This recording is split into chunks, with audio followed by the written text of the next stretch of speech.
आइए आज की इस वीडियो में जानते हैं कि वज्रपात क्या होता है, वज्रपात होने की क्या प्रक्रिया है, वज्रपात के समय क्या-क्या सावधानी बरतनी चाहिए और भारत में वज्रपात से होने वाले मौतों के क्या आंकड़े हैं। तो आकाशीय बिजली गिरने की प्रक्रिया को वज्रपात कहते हैं। एक रिपोर्ट के अनुसार 2022 में प्राकृतिक आपदाओं के कारण होने वाले 8,060 मौतों में से 2,887 मौतें बिजली गिरने से हुई, जो 35.8% मौतों के लिए जिम्मेदार है। अब जानते हैं कि ऐसा क्यों होता है और कैसे होता है। जैसा कि इस वीडियो के माध्यम से दर्शाया गया है कि पृथ्वी पर बहने वाली नम हवाएं, जिसे इवापोरेशन बोलते हैं, वो जैसे जैसे ऊपर उठती हैं, वह नम हवा का संघनन होता है, मीन्स कंडेंसेशन होता है। बाद में यही बादल बारिश के रूप में जमीन पर बरसते हैं, जिसे प्रेसिपिटेशन बोलते हैं। तीसरे नंबर पर आप देख सकते हैं। यहाँ एक बात और जान लेते हैं कि ये जो ट्रोपोस्फेयर आप देख रहे हैं, वहां हम जैसे जैसे ऊपर जाते हैं, तापमान कम होता जाता है। अब इस वीडियो में हम यह देख रहे हैं कि बादलों में चार्ज कैसे डेवलप होता है। तूफान के कारण बादल की ऊपरी सतह में बर्फ के क्रिस्टल या जल कण में घर्षण होता है। इसी घर्षण से चार्ज उत्पन्न होता है।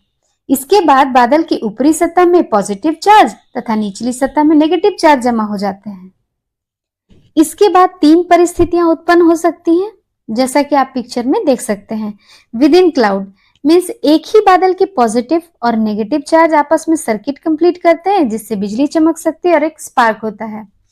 तो आइए आपको एक एग्जाम्पल के रूप में समझाती हूँ कि जब कोई चार्ज बैटरी के पॉजिटिव और नेगेटिव तार को पास में लाने से, एक टच कराने से एक झटका, एक स्पार्क, एक रोशनी सी आती है, उसी तरीके से ये बिजली चमकती है।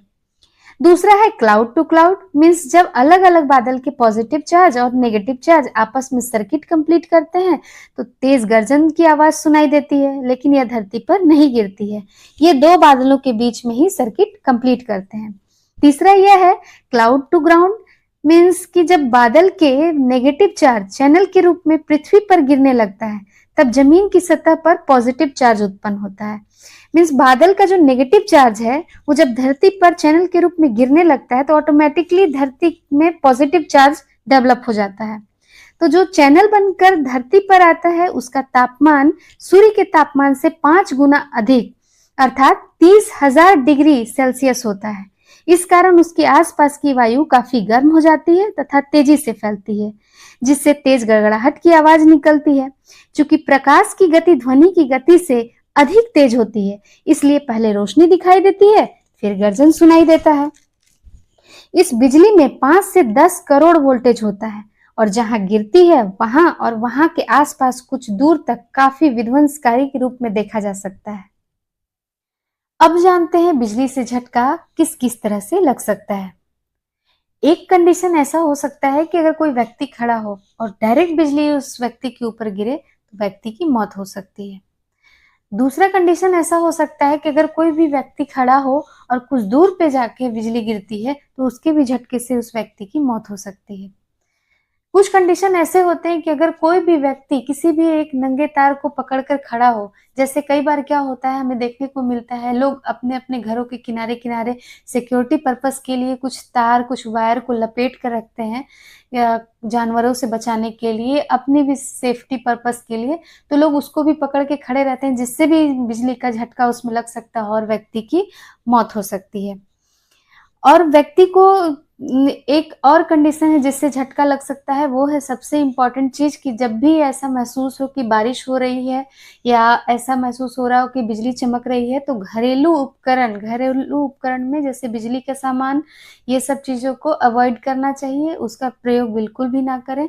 कई बार उससे भी बिजली के, आकाशीय बिजली जो होती है, उसके झटके लग सकते हैं और व्यक्ति की मृत्यु हो सकती है। वज्रपात से बचने के लिए क्या ना करें? खाली मैदान में खड़े ना रहें, ऊंचे स्थान या पहाड़ी की चोटी पर ना रहें, लंबे खंभे, बिजली के पोल के पास खड़े ना रहें, लोहे के डंडे वाली छाते का प्रयोग ना करें, जलाशयों के पास ना रहें, समूह में खड़े ना रहें, अगर ऐसा है तो दूर दूर हो जाएं, पेड़ के नीचे खड़े ना रहें, पेड़ को पकड़कर खड़े बिल्कुल ना रहें, मौसम खराब होने पर बाहर ना जाएं, ऐसे में बाहर मोबाइल का इस्तेमाल ना करें, खिड़कियों और दरवाजों के पास खड़े ना रहें, ऐसे समय में छत में ना जाएं, नौका विहार से बचें, खुले हुए नौके का प्रयोग तो बिल्कुल ना करें। जरूरत पड़ने पर बंद वाले नौके का प्रयोग कर सकते हैं, क्योंकि खुले वाले नौके के कंपैरिजन में बंद वाले नौके में खतरा कम होता है। अब जानते हैं वज्रपात से बचने के लिए क्या करें। वज्रपात से बचने के लिए सुरक्षित स्थान पर चले जाएं, जैसे कोई पक्के का मकान हो, और साथ साथ ये भी ख्याल रखें कि कोई बच्चे छोटे अगर आपके घर के बाहर या आसपास खुले में घूम रहे हो तो उनको भी सुरक्षित स्थान पर लेकर आएं, और साथ साथ में ये भी देखें कि कोई भी मवेशी अगर बाहर खुले में है तो उनको भी उनके सुरक्षित स्थान पर पहुंचा दें। अब अगर आपको वहां पे कोई भी सुरक्षित स्थान अगर नहीं नजर आ रहा है तो इस तरीके से सिर झुकाकर बैठ जाएं, जैसा कि आप तस्वीर में देख सकते हैं। लेकिन नेशनल वेदर सर्विस, जो कि अमेरिका की एक एजेंसी है, जिनका मानना है कि ऐसे बैठना बहुत ज्यादा सुरक्षित नहीं है, तो कोशिश करें कि किसी भी पक्के मकान में या फिर किसी सुरक्षित स्थान पर चले जाएं। सुरक्षित जगह पर शिविर लगाएं। जैसा कि आप देख रहे हैं इस पिक्चर में कि दो पहाड़ों के बीच में शिविर लगाया गया है, तो अगर आप कहीं पहाड़ों के ऊपर हैं तो कृपया करके नीचे आ जाएं और ऐसे जगहों पर शिविर लगाएं, दो पहाड़ों के बीच में। अगर मान लीजिए आप कभी भी किसी भी जंगल में फंस गए हैं और वहां पे कोई आसपास का सुरक्षित स्थान आपको नजर नहीं आ रहा है, तो आप ये कोशिश करें कि वहां उतने सारे जंगल में पेड़ों में जो सबसे छोटा पेड़ है उसके नीचे ही आप शरण लें, आपके लिए वो ज्यादा सेफ होगा। कोई व्यक्ति अचानक से अचेत हो जाता है तो जरूरत पड़ने पर उनको सीपीआर दे सकते हैं। दामिनी ऐप का प्रयोग करें, जो कि भारत सरकार के द्वारा दी गई है। मौसम विभाग के पूर्वानुमान को माने, ऊंचे भवन पर तड़ित चालक लगवाएं। जैसा कि आप वीडियो में देख रहे हैं, एक हवाई जहाज उड़ता हुआ जा रहा है जिसमें कि बिजली गिरती हुई नजर आ रही है। तो आपको बता दूं कि एरोप्लेन का स्ट्रक्चर ऐसा बनाया जाता है कि बिजली का प्रभाव एरोप्लेन पे नहीं पड़ता है, इसलिए हवाई जहाज सेफ रहता है। आइए अब अंतिम में एक नजर डालते हैं भारत के बिजली से हुए मौत के आंकड़े पर।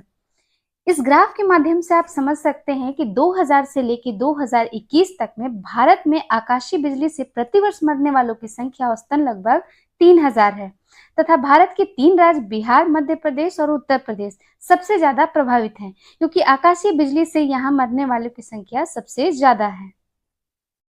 अंत में आपसे यही कहूंगी, जहां भी रहें सुरक्षित रहें। धन्यवाद।